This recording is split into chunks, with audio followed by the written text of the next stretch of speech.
বেলাল হোসেন, কামাল আহমেদ ও আব্দুল মালেক তারা ৩ সহোদর ভাই। এই ৩ জনের নেতৃত্বে গড়ে উঠেছে অস্ত্রধারী ডাকাত দল বেলাল বাহিনী। এই বাহিনী দীর্ঘদিন ধরে কক্সবাজারের বৃহত্তর উপজেলা চকরিয়া ও আশপাশের এলাকায় চাঁদাবাজি, ছিনতাই, জমি দখল, চিংড়িগড় দখল, লবণের মাঠ ও আধিপত্য বিস্তার সহ বিভিন্ন সন্ত্রাসী কার্যক্রম চালিয়ে আসছে। সাম্প্রতিক সময়ে চকরিয়ার চরণদ্বীপ মৌজার গোলদিয়ায় ৬০টি চিংড়িগড়ে হামলার সাথে এদের সংশ্লিষ্টতা পেয়েছে আইন শৃঙ্খলা বাহিনী।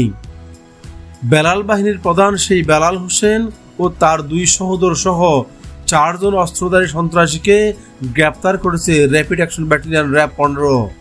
ওই সময় তাদের কাছ থেকে ১০টি আগ্নেয়াস্ত্র ও ৫২ রাউন্ড গুলিও উদ্ধার করা হয়েছে। গ্রেপ্তার হওয়া ৪ অস্ত্রধারী হল চকরিয়ার আকবর আহমেদের ছেলে বেলাল হোসেন, কামাল আহমেদ ও আব্দুল মালেক এবং তাদের সহযোগী মৃত জহির আহমদের ছেলে নুরুল আমিন।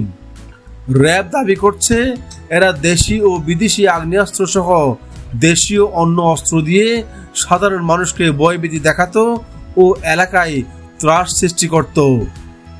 কক্সবাজারে দায়িত্বরত র্যাব ১৫ এর সিনিয়র সহকারী পরিচালক ও অতিরিক্ত পুলিশ সুপার মোহাম্মদ আবু সালাম চৌধুরী এক বিজ্ঞপ্তিতে এসব তথ্য নিশ্চিত করেছেন। মঙ্গলবার দুপুরে র্যাব ১৫ হেডকোয়ার্টারে এক প্রেস ব্রিফিংয়ের মাধ্যমে এই অভিযানের বিস্তারিত তুলে ধরা হয়। সোমবার রাতে বিশেষ অভিযান চালিয়ে ওই ৪ সন্ত্রাসীকে গ্রেপ্তার করা হয়েছে। র্যাব সদর দপ্তরের গোয়েন্দা শাখাও এই অভিযানে অংশ নেয়। র্যাবের তথ্য মতে অভিযানকালে ১০টি আগ্নেয়াস্ত্র, ১২ বোরের ৪০ রাউন্ড গুলি, 7.62 মিলিমিটার ১০ রাউন্ড ও 7.65 মিলিমিটার ২ রাউন্ড গুলি উদ্ধার করা হয়। র্যাবের দাবি, গ্রেপ্তারকৃতরা জিজ্ঞাসাবাদে জানিয়েছে তারা মৌসুমের পর মৌসুম মাছের ঘের মালিকদের কাছ থেকে চাঁদা আদায় করত। ঘের মালিকরা চাঁদা দিতে অস্বীকৃতি জানালে বেলালের নেতৃত্বে ডাকাতি করে নিয়ে যেত ঘেরের মাছ ও মাছ চাষের নানা উপকরণ।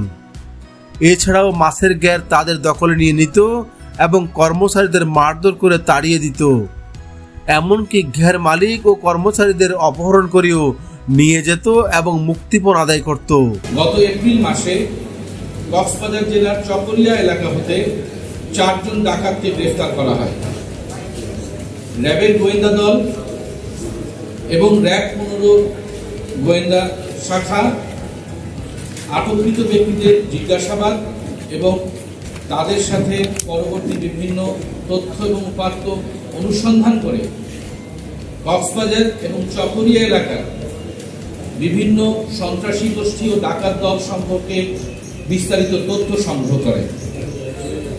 প্রিয় এবং সম্মানিত সাংবাদিকবৃন্দ, আপনারা জানেন যে কক্সবাজার চকরিয়া যে উপজেলা, এই উপজেলাতে বিস্তীর্ণ এলাকা জুড়ে লবণ চাষ এবং চিংড়ি চাষ হয়। বছরের একটি নির্দিষ্ট মৌসুমে লবণ চাষের পরে চিংড়ি চাষিরা যখন তাদের চিংড়ি উৎপাদনের জন্য তাদের ঘেরগুলো প্রস্তুত করে, তখন একদল সন্ত্রাসী প্রায় সময় তাদের উপর আক্রমণ চালায়, বিভিন্ন চিংড়ির ঘেরগুলোকে দখল করে, কখনো কখনো অস্ত্রের মুখে চিংড়ির ঘেরের মালিক এবং তার কর্মচারীদের জিম্মি করে তাদেরকে চাঁদাবাজি করে এবং অনেক সময় মৃত্যুর ভয় দেখিয়ে তাদের কাছ থেকে মুক্তিপণ আদায় করে।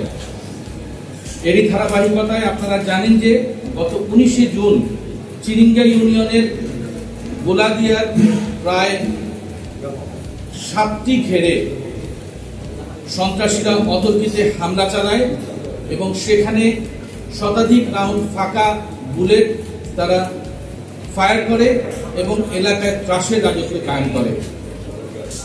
র্যাপিড অ্যাকশন ব্যাটালিয়ন র্যাব ফোর্সেসের সদর দপ্তরের গোয়েন্দা শাখা এবং র্যাব ১৫ গোয়েন্দা দল এই সন্ত্রাসী কার্যক্রমের জন্য যারা জড়িত তাদের গ্রেফতারে সচেষ্ট হয় এবং আমরা আমাদের গোয়েন্দা তৎপরতা অব্যাহত রাখি। এরই ধারাবাহিকতায় গতকাল র্যাব ফোর্সের সদর দপ্তরের ইন্টেলিজেন্স উইং এবং র্যাব ১৫ একটি আভিযানিক দল চকরিয়া হতে 4 জন সশস্ত্র ডাকাতকে গ্রেফতার করতে সমর্থ হয়। এই ডাকাতদের কাছ থেকে আমরা 10টি আগ্নেয়াস্ত্র এবং 40 রাউন্ড 12 বোরের রাইফেলের কার্তুজ, 10 রাউন্ড 7.62 মিলিমিটার রাইফেলের গুলি এবং 2 রাউন্ড 7.65 রাইফেলের গুলি উদ্ধার করতে সমর্থ হই। Answer Hossain, desk report, DNN।